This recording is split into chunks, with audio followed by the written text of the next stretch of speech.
오늘 우리에게 주시는 하나님 말씀은 요한복음 19장 12절의 말씀입니다. 요한복음 19장 12절의 말씀,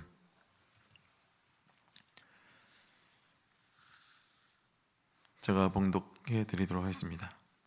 이러함으로 빌라도가 예수를 놓으려고 힘썼으나 유대인들이 소리질러 이르되 이 사람을 놓으면 가이사의 충신이 아니니이다.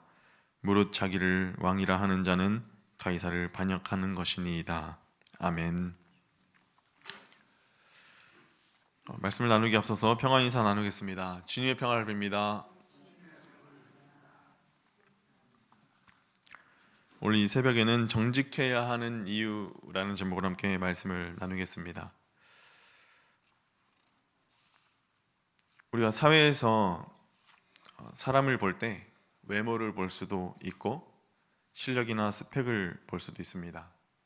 그런데 사람을 보는 가장 정확한 눈 가운데 하나는 바로 정직함이라는 것입니다. 정직함. 사회에서는 실력도 중요하지만 정직함이나 진실성 같은 것들이 더 중요하게 여겨지는 경우도 있습니다. 정직함과 진실성을 가진 사람의 말은 작은 말 하나라도 그 힘의 파급력이 대단하고 또 우리 마음에 신뢰를 주기 때문에 그만큼 사람을 뽑고 사람을 들이는 데는 그런 진실성과 정직함이 한몫한다고 이야기할 수 있겠습니다. 인사가 만사다라는 말이 있지요. 사람을 들이는 일, 사람을 내보내는 일 등등 사람의 이동에 대한 모든 것들, 사람에 대한 모든 것들은 모든 조직에서 대단히 중요한 요소로 차지하게 됩니다. 근데 오늘 본문의 말씀 가운데 정직해야 되는 이유에 대해서 함께 살펴볼 때에 그 은혜가 저와 여러분 가운데 함께 하시길 주의 이름으로 축복합니다. 오늘 본문은 예수님께서 가룟 유다에게 은 30에 팔려 잡혀가셨고 끌려와서 빌라도 앞에서 그리고 대제사장 앞에서 둘러싸여 있는 그런 상황이었습니다. 그리고 예수님은 대제사장들에게 고발당한 상태였고 채찍도 여러 차례 맞은 상태였습니다. 그런데 대제사장들과 사람들이 예수님을 십자가에 못 박으라고 외쳤습니다. 그런데 그 빌라도는 예수님에게서 죄를 찾지 못하였다라고 말합니다. 윤리적으로 또 행위적으로 그 죄를 찾기 어려웠기 때문입니다. 그런데 대제사장들은 율법에 의하면 예수님이 죽는 것이 당연하다고 말하면서 예수님이 내가 하나님의 아들이다 라고 말했던 것을 이야기합니다. 아무 근거도 없이 거절했을 때는 그냥 거절할 수 있었지만 자칭 왕이고 하나님의 아들이라고 그 말했던 그 내용을 듣자 예수님을 무죄로 판결하는 것은 가이사의 충신이 아니라는 것을 또 말을 하였고 또 빌라도도 그렇게 느꼈던 것 같습니다. 당시 하나님의 아들이라고 불리는 사람은 오직 황제밖에 없었습니다. 그래서 황제라고 불리는 것은 반역과 같은 정치범에 해당하는 그런 죄목을 가질 수 있는 거죠. 대제사장들의 그 말 한마디에 미약하게나마 활동하고 있던 그 빌라도의 양심을 완전히 마비되었고 무기력해졌습니다. 당시에 로마 황제는 티베리우스였는데 빌라도와 완만한 관계는 아니었던 것 같습니다. 게다가 빌라도는 많은 비리들을 저질러 왔습니다. 이런 상황에서 예수님을 십자가에 못 박으라는 그 재판을 제대로 처리하지 못하면 유대인들의 원성을 사서 빌라도가 쌓아왔던 비리들이 황제에게 보고되고 결국 빌라도는 정치적으로 참 큰 타격을 입게 될 것이 분명했습니다. 그래서 분명한 유죄 근거 앞에서 무죄를 주장할 수 없었던 것입니다. 결국에는 빌라도의 양심이 제대로 작동하지 못하게 만들었던 것은 그 외부적 환경도 아니었고 단지 자신이 쌓아왔던 비리, 정직하게 살아가지 못했던 비리 때문이었습니다. 만약에 비리가 없었다면 빌라도는 예수님의 무죄를 더욱더 강력하게 주장할 수 있었을 것입니다. 두려울 것이 없기 때문이지요. 그래서 예수님은 십자가에 못 박히지 않았을 것입니다. 지금이야 물론 그 십자가의 은혜가, 십자가의 죽으심과 또 보혈의 은혜가, 또 부활하심의 은혜가 커서 죄사함 받고 영생을 향해 나아갈 수 있는 길을 우리가 얻었던 그런 상황 가운데서 믿음의 발판이 되었을지 모르지만, 그 당시에 예수님의 가족과 그 모든 것들을 버리고 따랐던 예수님의 제자들, 그런 사람들이 이제 따라왔다는 것은 정말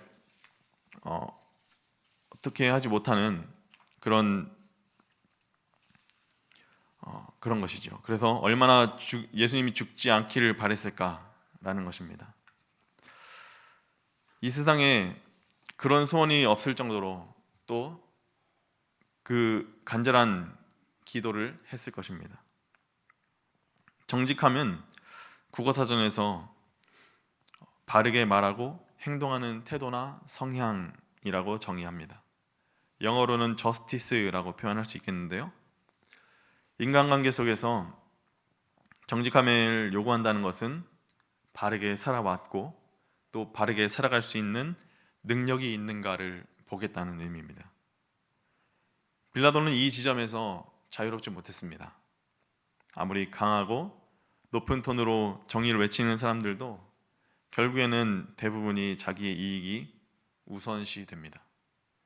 이익을 어느 정도 취했으면 내던 목소리마저도 내지 않는 경우가 허다하죠. 그러므로 이러한 외침과 주장은 신뢰할 만한 것이 되지 못한다는 것입니다. 우리가 신앙생활을 하면서 어떤 이득을 취할 수 있을까라는 것을 생각하면서 신앙생활을 한다면 세상이 우리를 신뢰하지 못할 것입니다. 우리 이런 것들을 주의해야 됩니다. 예수님을 배제하고 정의를 외쳐서도 안 됩니다. 또한 우리가 이런 사람이 되지 않기 위해서 애써야 됩니다. 또 이런 사람이 있다라면 경계하고 가르쳐야 합니다.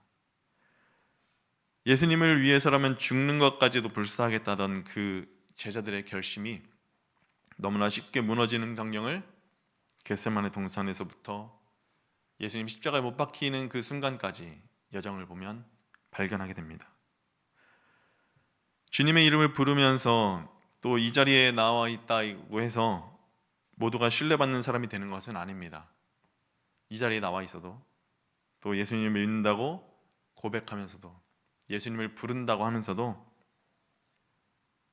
삶을 돌아보면 내가 정말 신뢰받을 만한 사람인가? 라는 질문을 던질 만큼 양심에 손을 얹고 던질 만큼 그렇게 신뢰받는 그런 삶을 살지 못하고 있는 거죠. 예수님의 정의를 드러내는 삶은 예수님 버리지 않고 예수님과 동행하는 것입니다. 또 예수님께서 그 인생의 주인 되셔서 모든 것을 주관하시는 사람에게는 개인의 이익보다 주님의 영광을 위해서 행동하게 되고 또 주님의 정의가 이 땅에 넘치도록 하게 만듭니다. 하나님은 아모스 5장 24절의 말씀에서 오직 정의를 물같이 공의를 마르지 않는 강같이 흐르게 할지어다 라고 말씀합니다. 하나님의 정의가 드러나는 통로는 결국 우리들입니다. 우리의 삶이고 우리의 모습입니다. 우리의 삶의 모습이 하나님 앞에서 또 이 세상 앞에서 바르게 서지 못한다면 정직한 삶을 살지 않았던 빌라도가 변별력을 잃어서 그 말의 힘이 사라진 것처럼 우리가 전하는 그 복음, 그리고 우리가 드리는 예배와 찬양, 기도, 이런 것들이 다 변별력을 잃어버린다는 것입니다. 벤더빌트 대학의 경건한 그리스도인인 수학교수 메디슨 체럿이라는 분이 계셨습니다. 이 메디슨 박사는 학생들에게 시험지를 나눠줄 때마다 항상 이런 이야기를 했다고 합니다. 여러분, 나는 오늘 여러분에게 두 가지 시험을 내는 것입니다. 하나는 수학이고 하나는 정직이라는 시험입니다. 여러분이 수학 시험에서 통과하는 것은 여러분에게 일시적인 성공을 약속할 것입니다. 그러나 이 정직의 시험에서 통과하지 못하면 여러분은 삶에서 진정한 성공을 기대하기 어렵습니다. 여러분은 이 수학 시험에 실패하고도 훌륭한 인생을 살아갈 수 있습니다. 그러나 만약 정직의 시험에서 실패하면 보람 있는 삶을 기대할 수 없습니다. 어떠하십니까? 어떤 삶을 여러분 살아가고 계십니까? 나의 이익보다 예수님을 중시하며 살아가고 계십니까? 실제로는 거룩을 사용하여서, 거룩한 그 예수님의 이름을 사용하여서 내 자신의 것을 보호하기 위한 명분으로 내세우지는 않으십니까? 우리가 이젠 돌아봐야 합니다. 돌아볼 때에 내가 온전히 주님 앞에서 이 세상 가운데서 정직한 삶을 살아가고 있는가? 정직한 삶을 살아가지 못하고 있다면 우리는 어떻게 하는 것이 정직한 삶을 살아가는 것인가? 우리는 계속해서 성찰해야 할 것입니다.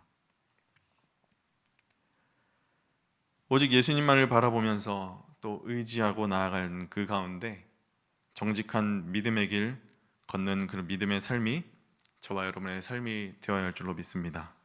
기도하겠습니다.